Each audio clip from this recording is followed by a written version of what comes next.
So I just watched Evil Dead and it's been 10 years since the last entry. And this franchise continues to create its own subgenre, being a Sam Raimi style horror slash comedy slash disgusting possession, campy cabin in the woods thing. And this time I had the pleasure of taking my wife with me, and it's just so funny when she goes to see horror movies because she jumps and yells every time. Hey hun, you want to be in the video?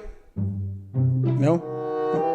Okay, all right. L for love. Bruce Campbell and Sam Raimi are still involved as producers, but this movie is directed by Lee Cronin. This film shifts its location from a group of friends in a cabin in the woods to a family living in a rundown apartment building. And one of them finds a creepy book, the Book of the Dead. You know, it's made of human flesh and sealed shut with teeth and fangs. So naturally, they have to open it and read it and unleash the demons. And from the trailers, you can see the mom is quickly the one who gets possessed. And of course, it gets more disturbing because Ellie is psychologically and physically torturing her own 3 children. And 2 of them are teenagers and 1 of them is an actual child. I'm pretty sure she was like 8 years old. And Lily Sullivan essentially is the hero of the movie. You know, she's the cool aunt and she has very little experience with kids. However, it's up to her to get the kids out to safety. But the biggest standout by far was Alyssa Sutherland as demon-possessed mom.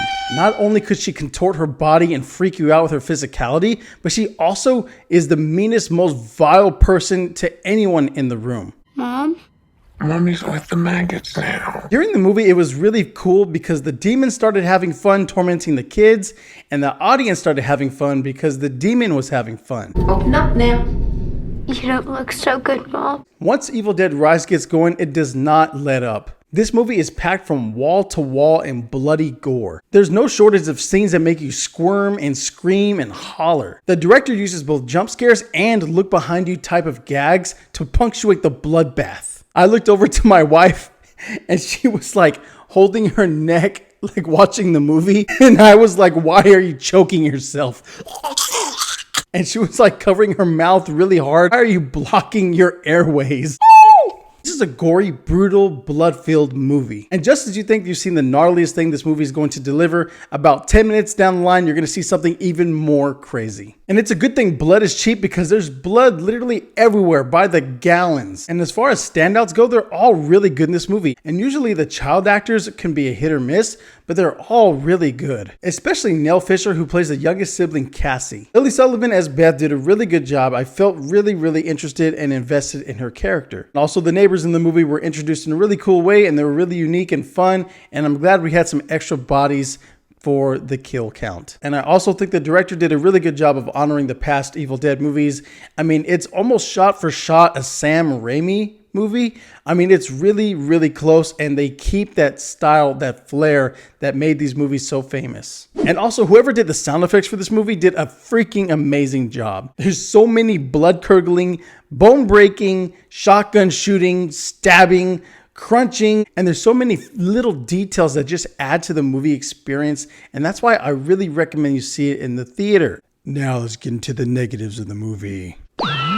This movie was really good. I mean, really fun, good time. But there was one key element that I felt was missing. And that is more about Beth's backstory and why she was so nervous about being a mother and the whole pregnancy thing was freaking her out. But it seemed like something had happened to make her really worried about this and she had to make some sort of decision, and I wanted to know like what happened. I mean, that was the whole point of the movie, was for her to go visit her sister and get her advice and get her point of view on the situation. But their conversations didn't really lead into any insight other than like, you know, their mother might have been struggling as well. Also during the movie, she was experiencing these little like contractions or something, but she didn't have a baby bump or anything. And taking the pregnancy test, and it didn't seem like she'd been pregnant for that long. So I wanted to know like what was the significance of that? Why was she getting these little interrupting contractions or pains in her belly? So overall, guys, this was a solid addition to the Evil Dead franchise. This is a must-see in theaters because it's got so much blood-gushing happiness and gratuitous gore. What more could you ask for on a date night? Take a spicy senorita like I did, and you will have a good time later on. What? And that's why I'm going to give Evil Dead Rise, No, don't do it! a B+.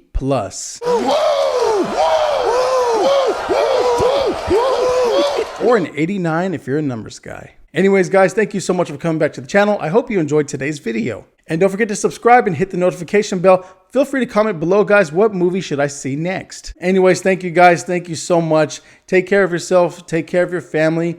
God bless, and we will see you on the next one.